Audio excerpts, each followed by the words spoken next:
lounging, son.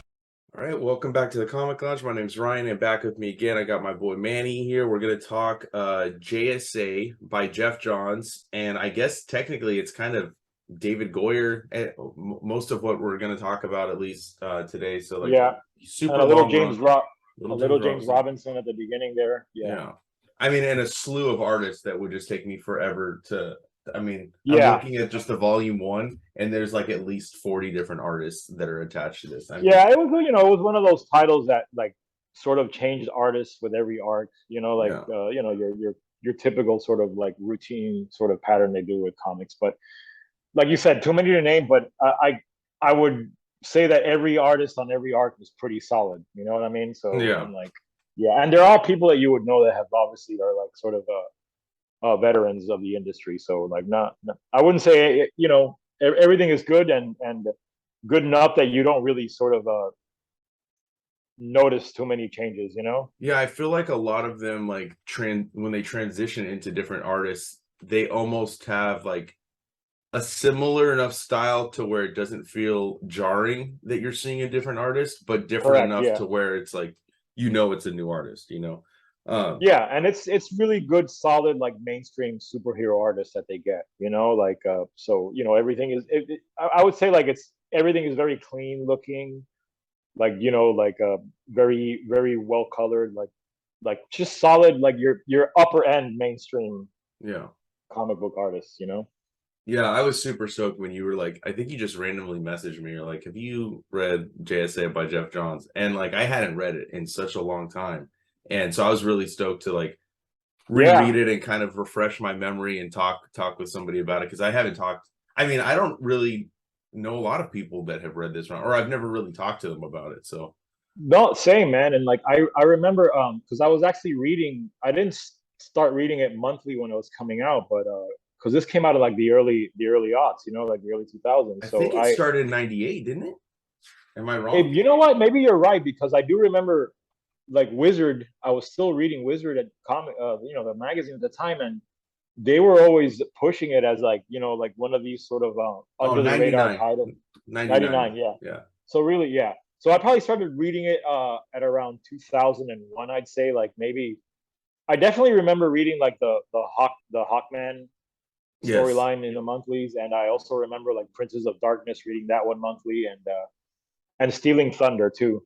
I think the other ones, like the real early ones, I had to buy the trades, but I remember loving it so much that it became one of the titles that I looked forward to the most, and probably one of the comics that in that timeline got me back into reading monthly comics heavily. And we'll get into the why once we start talking more about it. But yeah, it's a great title, and one that I think doesn't nearly get enough attention. So I'm glad we're going to talk about it. Yeah, definitely not. And I think it's a team that not enough people, unless you read this run, especially people of our generation, like nobody really talks about JSA. You know what I mean? Like I know that it's in Stargirl, right? And obviously with Black Adam coming out, we're seeing some of those characters, especially the way they were depicted in this run, and we're seeing them brought to the big screen. But I know, like for me, like Flash was always my favorite comic, so like I never stopped reading it. And then so Geoff Johns got brought to my attention when he took over Flash. Same, which another great run. So pun intended, I guess. Yeah, we should definitely talk that run. I'm down to talk Flash anytime. But so like Flash segued from there to where I had seen, and I was reading like Young Justice at the time when that was coming out. I saw Star Spangled Kid, and then I saw it was Geoff Johns. So I think I picked up a couple of those issues. And I saw that he was doing this book JSA. So I'm like, and I love team books. So like I started picking up, I think I got like issue 9 randomly. And then issue 14, there's a one with Obsidian's on the cover. And I think he's like lording over some of the JSA members. I can't remember the issue number. Yeah, that must be the arc where the shadow people take over everything, I think. Yes. Yeah. So, and then I think like shortly thereafter, I think maybe with like issue 16 or 17 is when I actually started getting it monthly. So like the lead into the return of Hawkman. And I've always liked Hawkman. I never really got like a lot of his comics, but his visual always stood out to me. Yeah, that's funny you mentioned that, because I have the same feeling towards Hawkman. Like never read a lot of the comics, but even as a kid, I loved like the visual, and like I remember I had the superpowers toy, and like I just loved the way it looked. You know, like Yeah. he's such an interesting looking character. Yeah, and I think that so like from there on, it's just like the contrast of this type of superhero team as opposed to like JLA, completely different. This one was more about like the family kind of aspect of the Yes, team. yes, a And very legacy. that's what I loved about it, like because I'm huge on like the legacy characters, which is one of my problems with New 52, which is where they got like rid of so much of that. And I think that that is what DC kind of always had over Marvel. Like Dude, you're so right about that, man. And like they now that you mention it, like them sort of pushing that away takes a little bit of their identity, and like yeah. that's what made JSA so cool. Like reading this title is what sort of made me appreciate like some of the older like history of DC, and like made me realize that, like, I mean, don't get me wrong, I love Marvel, but DC has something special in like how long they've been around, and like this title specifically sort of embraced that, but gave it still a modern edge. Like Mhm. it's a very interesting title, and one that like I said earlier, it gets overlooked, and it's so good, man. It's so good. Yeah, I mean, because that's like again, like there's no generational aspect to Marvel. And again, I also really love Marvel. I love the characters, but there isn't, and they can't. They have a moving timeline because they kind of have to, So Captain America is always when he comes out of the ice is always getting pushed back, and Spider-Man you can kind of just keep changing. All the other characters you can kind of change the timeline around them. They're not fixated at a specific moment. Whereas JSA, they were in World War II. Like you can't erase that part of their history. So like the reasoning for them still being alive, they kind of have to change over time. But yeah, I think I think it pushed a lot of fans away. Like I've always loved DC just a touch more than Marvel because that's how I got into comics was from DC Comics. Now it's kind of even between DC and Marvel because they both Same, have, yeah. like I would flip flop, but Marvel's what got me into comics, but right around the time I started reading JSA, I really got into DC, like in the early 2000s, which I think was probably one of their best periods. I agree. Like now that Well, yeah, they like had like Greg Rucka writing Batman, Ed Brubaker writing Batman. Like that Geoff was a Johns on really, Flash, and yeah, yeah, yeah, yeah, great really period. solid time for DC. Like going back, I think I told my manager of the shop when I think I was halfway through the JSA omnibus and I was telling him how you and I were going to record, and I'm like, dude, I forgot how good Yeah, this time at DC was. Like this really was such a good moment in their publishing, like that even now, like when people look back, they talk more about Marvel in that period of time. They talk more about like the Marvel Knights era, Bendis coming to Marvel, and yeah, the Ultimate titles and all that yeah, so stuff, because this this stuff was gets around the same time. Yeah, and it gets overshadowed, but it really is some of the best comic books that were being published at the time. And I think I definitely was reading way more DC at that moment than I was Marvel. I was reading the Ultimate line and stuff, and like pick and yeah, choose my same. favorite characters. I think like Amazing Spider-Man, Daredevil. Other than that, I wasn't super into it, but um like I always like Jay Garrick, because he's part of the Flash family. So like I Yeah, knew about him. Alan Scott I knew a little bit about because of Green Lantern, but not a ton. So it's cool to like they brought these characters to a modern audience and made them cool again, and showed you why you should care. And that's yes. like Geoff Johns' bread and butter, dude. He takes old concepts or older characters and he doesn't try to like He update doesn't. them in a weird way. You know what I mean? Like he Yeah, he just doesn't goes, make them grim or gritty. That's the yeah, one thing that JSA had over other titles of the time, is like, yes, it was kind of a modern take in a weird way, but it didn't try to sort of like put like a dark, like, like sort of like, gritty edge to them. It sort of embraced the silver and golden age attitude, but mhm. just gave it just enough of a modern feel to hook people like you and me that didn't grow up on those comics, but could read this and understand why those comics were awesome in the first place. And yeah, you had Jay Garrick in there that he made awesome.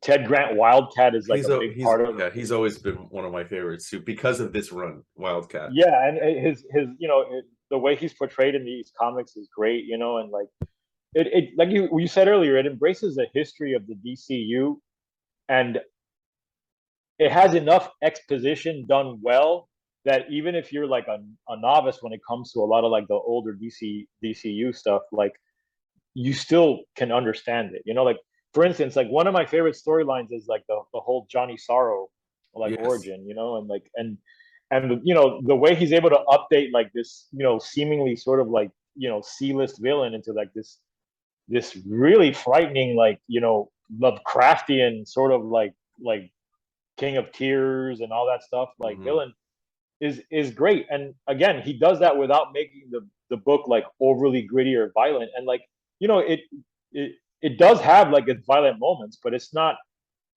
played out like for like shock value, you know, like it's in service to the story.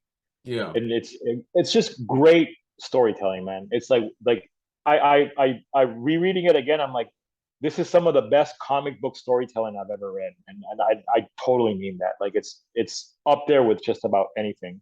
Yeah, it reminded me another thing I said to my buddy Nick was that it reminded me why Geoff Johns at one point was my favorite writer. Same, Unquestionable. dude. Like I if you asked Unquestionable. Yep. me, I said the first name that came out of my mouth was Geoff Johns. You know, and I think that especially over the past few years, him not really doing much was kind of upsetting. I know there was like some shit with him with the whole like Justice League set and stuff. Like Yeah. I kind of I mean, I'm not trying to like ignore what was done, you know, but like I don't know all the details, but I try to like I kind of just try not to like feed into any of that, so I just don't pay Yeah. attention. Um, Yeah. His role with DC changed. I know he became like, I think, CCO, like Chief Creative Officer, for a while, yeah, and I think he was more involved with the movie aspect. But this was probably the JSA period was probably his best period of writing.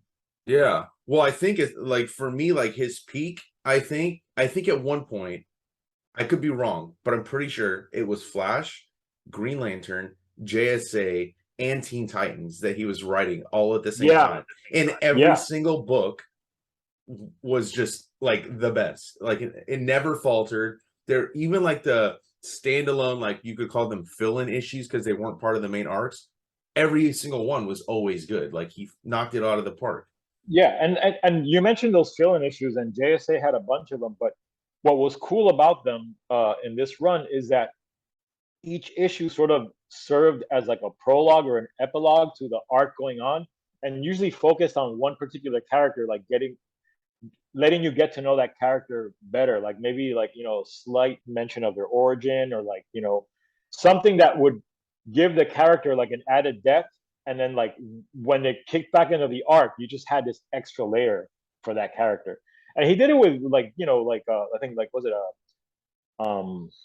he did one with Ted Grant. Like he, you know, even some of the villains. Like let's talk a bit about the villains, because he did this great thing where like he gave some of the villains like more of an anti-hero vibe, or like, you know, like little moments of redemption. Like one of my favorite story arcs is Stealing Thunder, when the Ultra Humanite steals Johnny Thunder's you know, like genie, and Yeah, uses it to sort of recreate the world where he's taken over. yeah, it was a good And arc.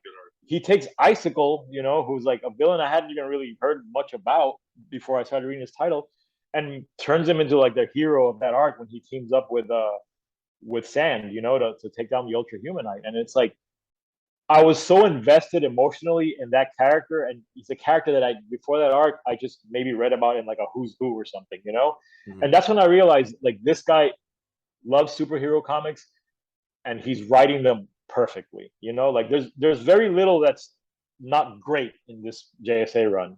Yeah, I mean, I yeah, can't really think of anything like, especially the first 50 issues, like, you know, where it sort of built, and in a weird way, it does build up like towards issue 50, you know, because we haven't talked about it, but like Mordru I know. is a I didn't villain. even realize that until I Yeah, reread all this. I'm like, holy shit, he was playing the fucking long game from like the very yeah, it beginning, man. all builds to Mordru, like who's like I think Mordru is like a Legion of Superheroes villain who's Yeah. alive in like the 31st century. So like he makes him like this amazing villain that slowly, so it's like a slow burn build, you know. Mhm. And there's all these great arcs that like each arc could almost be a DC event on its own. And one thing I did notice is that how kind of on its own this title was. Like I mean, maybe at the time DC wasn't doing a lot of huge events, but this title almost felt like kind of isolated in its own little world, and like these arcs all had mega stakes. Each arc could be like a DC event, you know, but it wasn't overplayed, and it had enough like epicness to make you feel like the stakes were really high, but it never lost itself in the idea of the event. Like it's still focused on character. It's like this JSA has the perfect balance of character and you know event and like you know huge stake storytelling that superhero comics need, I think. Yeah, I agree. And I think that yeah, I think if I remember correctly, I think there's only like one tie-in to an event, like Joker's Last Laugh, where Solomon Grundy gets infected with like the Joker gas. But even that didn't affect the story. You know, it didn't feel like it No. was like shoehorned in, you know. But you know, I think one of the standouts too, you talk about like the anti-hero out of a villain. Like Black Adam obviously was the biggest standout of that, right? Like I Yeah, didn't I know wrote that shit in my about Black notes too. Adam before this comic. I don't even think I really knew who he was, to be honest with you, because I never really read a lot of, you know, Captain Marvel or any of the Shazam stuff back then because it Same. wasn't really there was I know there was a book called Power of Shazam by Jerry Ordway Yeah, at I one remember point, that one. but you know, I never really never got into it or the character. But I think like because of the whole Hawkman like connection that they built, right? Like them going back and kind of untying all the knots of Hawkman's origin and connecting everything that ever happened to him into one being, you know what I mean? Like in the Yeah, you're connecting it to like Theo Adam, and I think even Metamorpho and stuff was Metamorpho, thrown Dr. in there. Fate, all that stuff, you know? And I Yeah, think that for me, the whole dynamic between Hawkman and Hawkgirl throughout the run, you know, like she yeah, didn't really remember everything, even though she was reincarnated. So like it's a slow buildup for her to like actually want to be with him again. And I think that yeah, plays out also in the Hawkman book that Geoff Johns did with Rags yeah. That spun Morales. out of the storyline, and Yeah. like you mentioned Black Adam earlier. Yeah, he's a huge part of this title, and honestly, I don't even know if Black Adam would even have a. I think like the portrayal that we're gonna see in the movie has came a lot from this run. I think JSA had a big part of making Black Adam like a relatable, like more well known character, you know, these days. And you know, the little I've seen of the film and the trailers and stuff, I'm like that it's definitely the portrayal that we had in JSA, like you know, more of an anti-hero than a villain. Mm-hmm. Another thing that I wrote in my notes is like you mentioned like the connectivity with Dr. Fate and Hector Hall and all that. Like there's even connections to Vertigo in here because like you know like the second Sandman Daniel Yeah. makes an appearance a few times, and if I don't know my Sandman lore too much, but isn't that Sandman uh, uh, somehow a member of the Hall family or there's a Which one? connection there. I You mean the Daniel? the one that takes over, yeah, the one that takes over after Morpheus dies, you know. Yeah, I don't remember if he's connected. I mean, maybe. I mean, he could be.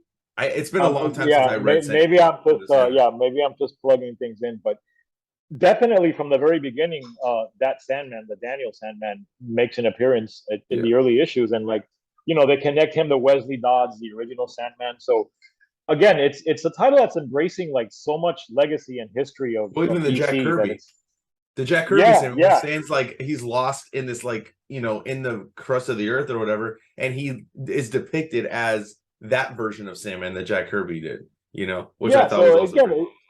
it's a title that was able to modernize everything, but still keeping like the silly off the wall concepts that a lot of other writers I think that would have tried to like you know write out of continuity or just ignore completely. And no, but you know it seems like Geoff Johns with JSA said no, I'm gonna embrace it all. To me, that's what feels like, I don't know, at least from my comic book reading, you know, like since I started, I feel like there's always been like a writer like that. Like for in the beginning of my reading, I feel like that was kind of like Mark Waid, you know, like he Yeah, kind of, you know, a little bit. And then that led into Geoff Johns.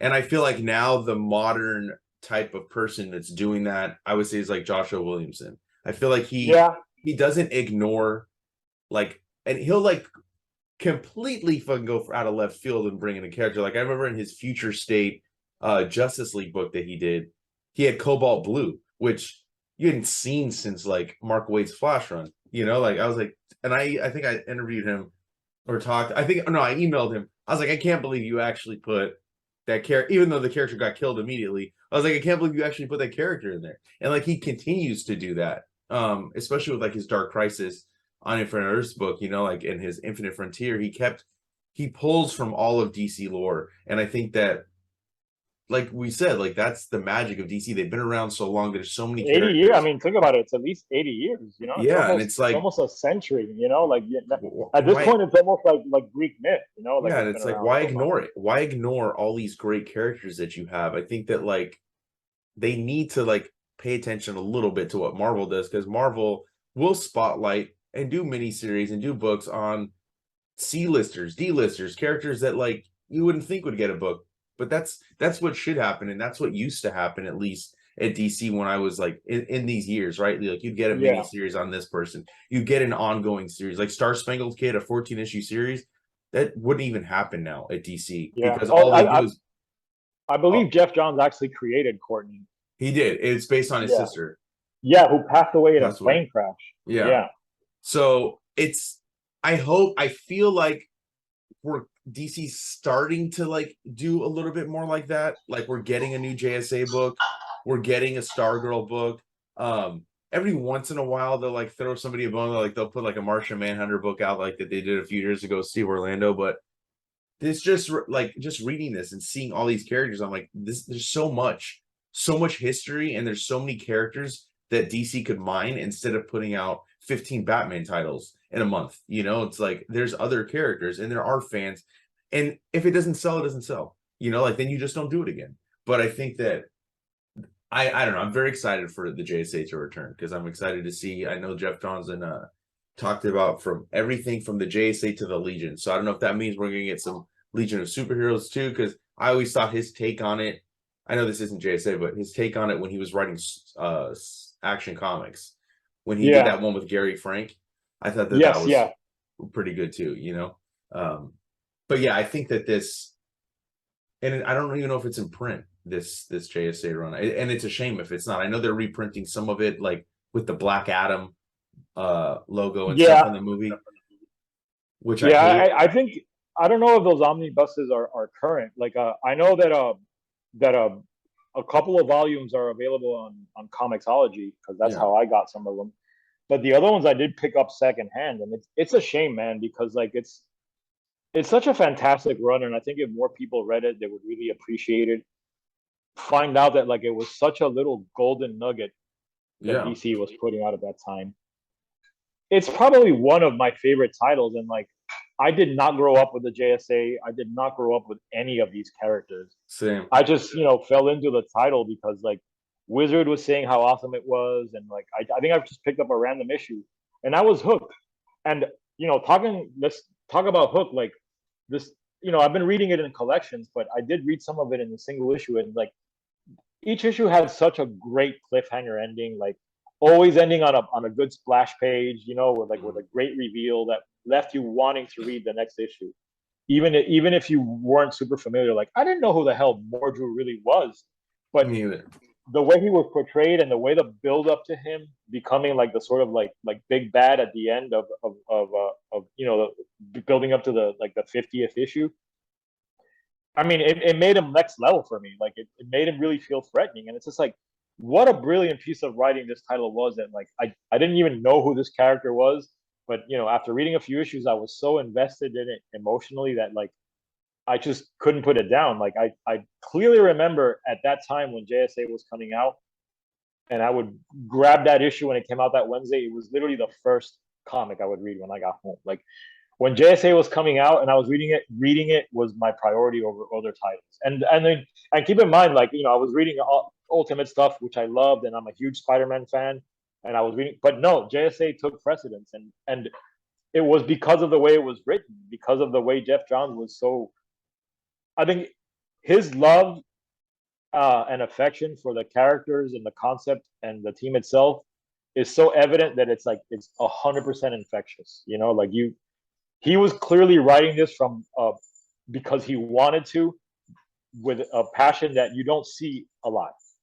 Yeah, Yeah, for sure. And I want, I know we're talking a lot about Geoff Johns, but I wonder like how like David Goyer, how involved he was. Like you Yeah, you said know it what? That's before a good question. because you said it before we recorded. Like James Robinson is the one that starts off the series, and like you, Yeah, it definitely felt like it segued from his Starman run because again, Jack Knight in the beginning, he's gone very early on.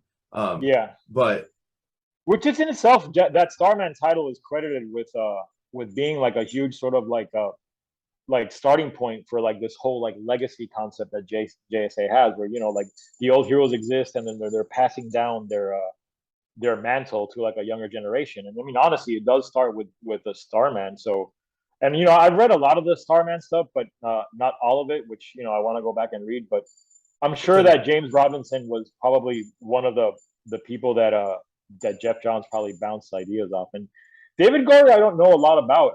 I know he's been really involved in movies, so yeah.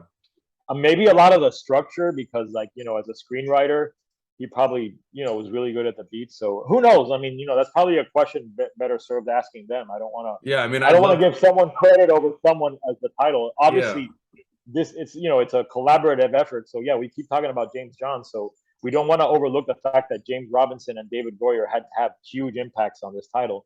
Yeah. I mean, by the end of it, I know Geoff Johns was writing it on his own, but Yeah, I David think Goyer post is issue up there. 50. I think post issue 50, that's where it goes to Geoff Johns, like right after the Princess of Darkness arc ends. Then I noticed it's like, okay, everything's by Geoff Johns. He'd have issues where it was just him sprinkled throughout the first 50. Yeah. But But overall, yeah. And honestly, I mean, like the after issue 50 was when I sort of started slowing down with the title. So like, Robinson and Goyer must have really had an impact on the title because there is sort of a change after they leave.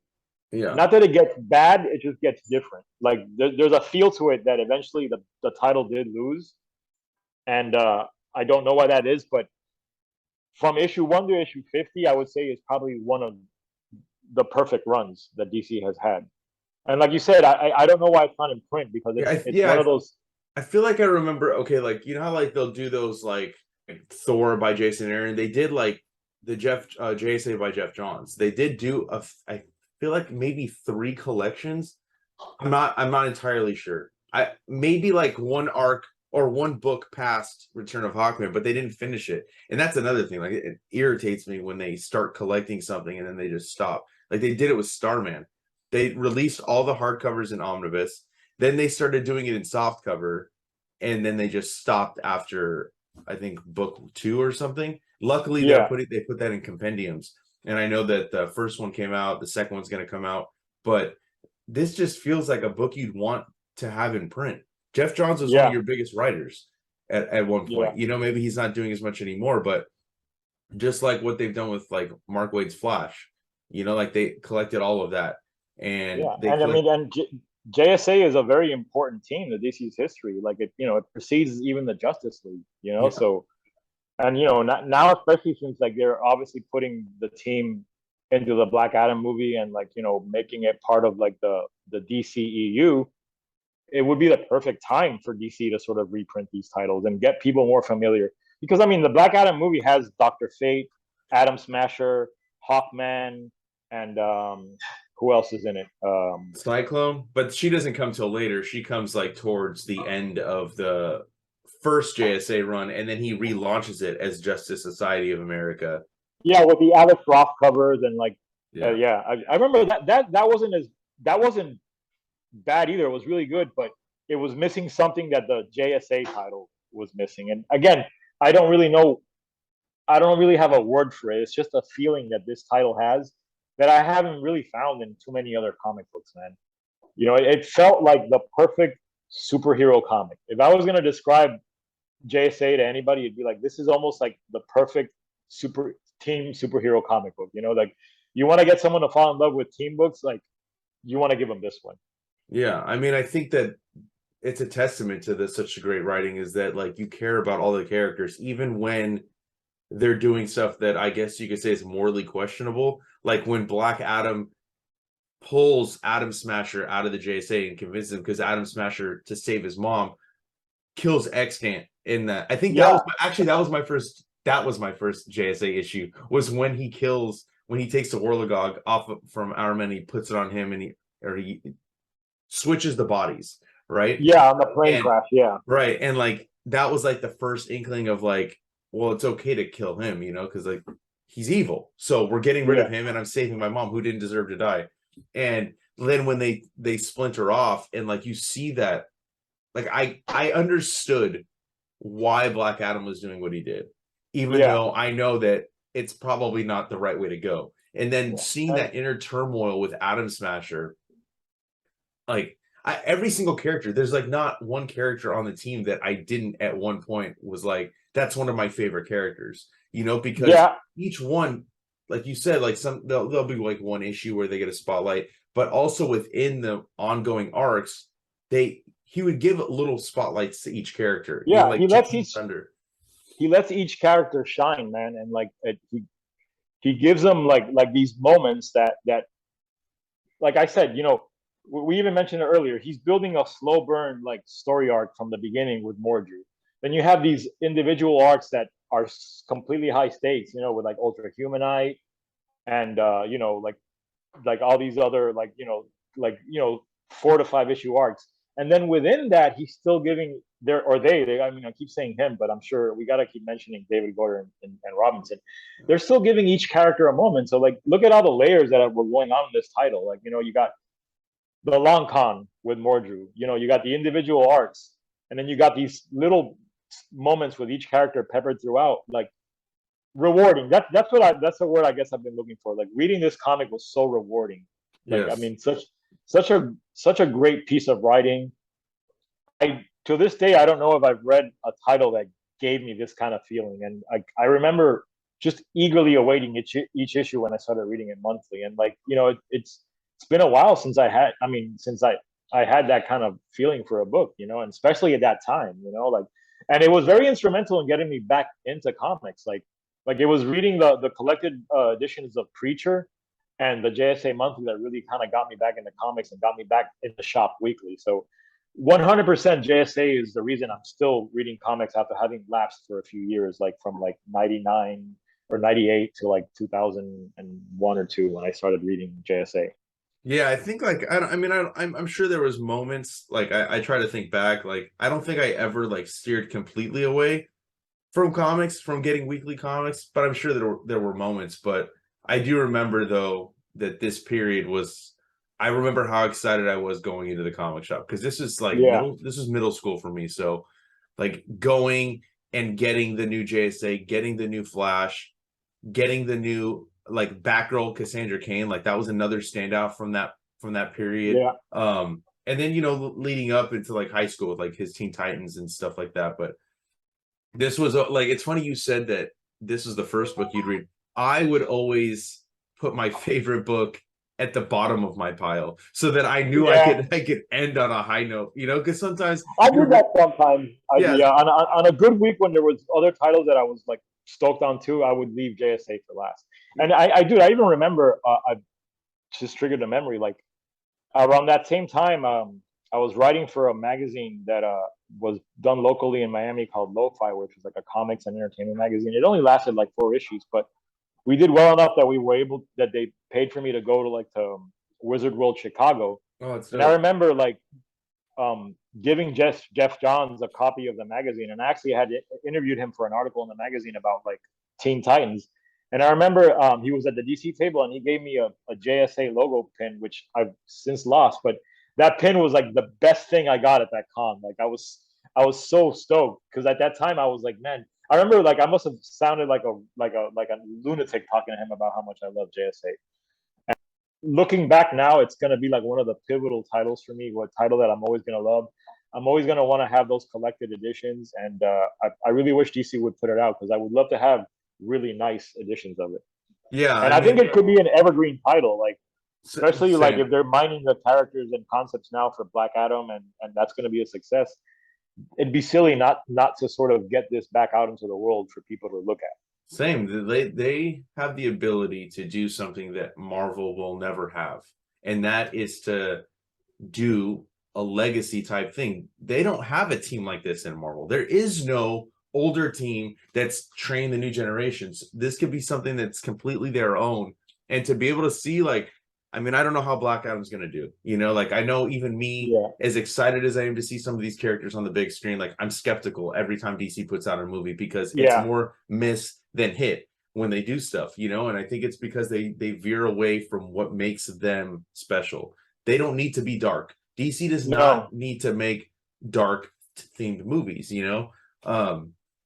But No, and you know, we mentioned Stargirl briefly, which is a show on the WB now, I think going on its third season, yeah, and I've watched it, and that show really does mind the JSA title, and it embraces like the sort of like optimism of it. Like I think the way the WB gets around connecting it to the Flash and Arrow shows is that the Stargirl takes place on a different Earth, but yeah, on that Earth it seems like everything is slightly more wholesome and has sort of an old school vibe to it, you know? Like yes, there's still sort of darkness to it, but if I were gonna say like if you want to sort of get a feel to what JSA is in something outside of comics, is give the Stargirl show a chance. I Because definitely again, watched a few episodes. Yeah, it embraces the legacy. The old school JSA is in it, you know, in flashbacks, and like some of the members are still around. And yeah, it's way more focused on Stargirl and Courtney because you know it's her show. But at the same time, it really is a JSA show, and it's the one thing I've seen that embraces that legacy aspect that DC has that I haven't seen them do in anything else. And it makes it clear like why not embrace that in the movies? You know, like not everything has to be grim and gritty. You can still do like a storytelling that sort of optimistic that has like dark moments and serious stakes without making everybody like you know like grim and gritty. You know, like if it's been 30 almost 30 years since the grim and gritty sort of like you know fad was a thing in comics. Like we should let that go and embrace all aspects, and JSA did that. Like still had super violent moments because like I mean there's one storyline where like Sentinel gets like a wooden shaft to the heart, and Mr. Terrific has to do like open heart surgery on him. And it's you know it's pretty violent and graphic, but it doesn't let that take over the mood and feel of it the story. balances it. Correct. Yeah. Yeah, Very balanced storytelling. It's again probably. I mean, you mentioned Flash, and I was reading and loved Flash at the time. But if I were gonna say like what my favorite title was in the early 2000s from Marvel or DC, it would have to be JSA, and that's even more evident after having read some of it again, so that we can talk about it today. Like it's in my top 5 comics of all time, 100%. yeah, and I think it's definitely one of my in my top 5 favorite runs for sure. Yeah, you know, correct. I mean, I could. I'm gonna just talk in circles if I keep talking about the run, but I definitely Yeah, same. I want to just say that I hope everybody, you know, checks this out. I know that the omnibus you can get on Amazon, they're still available. So I don't know if to me, I know it's a more of an expensive buy, but I know all 3 are available to purchase. I don't know if Yeah, shops can order them. I mean, if you can go to your shop, go to your shop. yeah, But correct. Yeah, but and definitely worth checking Comixology out. definitely has volume 1 and 2. I think actually they have maybe one of the omnibuses too, but and it's on so it's on Comixology Unlimited, so you don't even have to purchase them. If you have the unlimited version of Comixology, you can just download it and read them as part of your account. And the collections are good in collecting some of like the expanded material, like you said, like some of the short stories and all that. And it's Yeah. very good about putting them in an order that makes the narrative work. So those are 2 options. People have to read them. And again, you're also going to find a lot of these books in dollar bins because that's something else I've been doing is whenever I go dollar bin hunting and I find issues of JSA, I just pick them up because it's Yeah. $1. You know what I mean? And like it's totally worth it. So Yeah, you I should definitely do that. agree. And I hope everybody like supports so go support Black if you like JSA, definitely go support the Black Adam movie, and make sure for the love of God you guys pick up the new Golden Age and the new JSA book coming out, because the only way DC keeps putting out books like that is if we support the books that they're putting, you know. Batman doesn't need your support, the smaller titles need your support. I hope everybody supports like the new Geoff Johns new Golden Age he's putting out as a one shot, and then they're going to do the JSA book that looks phenomenal with Mikel Yanin on art, and also a Stargirl book they're doing too. So yeah, check out the Stargirl show. Yeah, I mean, those are the there's books good that stuff need your that's spun out support. of it. So Yeah, those books need your support. Batman will be fine. You know, Exactly. Yeah. you don't need to buy 12 Batman titles in a month. Why don't you put one down and go pick up a JSA book, because you will not be Yeah. disappointed. You know, I think These are great characters that have a long history with pop culture and DC Comics and comics in general, and like you'll be surprised at how much you're gonna like them. Again, I went into the original JSA run cold. I knew nothing same, about half these characters, same. and the title and the legacy aspect just made me fall in love with all of them. And they're some of my favorite characters now are like these golden age characters that when I was younger, I would have been like, man, this is cheesy, but no, Yeah. they've Yeah. been around for this long for a reason, and the right writer, the right creative team will make you appreciate them. So yeah, like you said, man, make sure you support the titles. Like JSA is a part of DC that should always be around. So give it a shot. Agreed. Well, I had a blast talking JSA with you, dude, and Same, man. Yeah, we definitely got to do some more of these runs. I don't know which one you want to that you'd be I up would for love to next, talk but about like Flash. That run of the Flash was really okay, fantastic. let's do So we Flash we can next. plan. Yeah, I'm super down, man. I All mean, right, again, cool. like yeah, we'll talk and we'll get it banged out because that's another one that I feel almost as strongly about as I do this one. So Awesome, dude. All right. Well, everybody, I hope you enjoyed this. Go pick up JSA however you can. It's definitely going to be one of the best reading experiences you have. And if you're not following us, follow us on Facebook, Twitter, Instagram at The Comic Lounge, and hit the bell icon so you're notified every time a new vid goes up. Hit that subscribe button. Manny, I'm going to throw your links down below too, like I did yeah, last time. And yeah, you can find some of my writing at monkeysfightingrobots.com. I do a lot of interviews with indie comic creators and a lot of Kickstarter campaigns. I do the occasional review. And you can find me on Instagram at underscore I'd buy that for $1 underscore, where I, mostly post about dollar comics that I find in bins. And yeah, that's it. all right, cool. Well, on that note, we're out.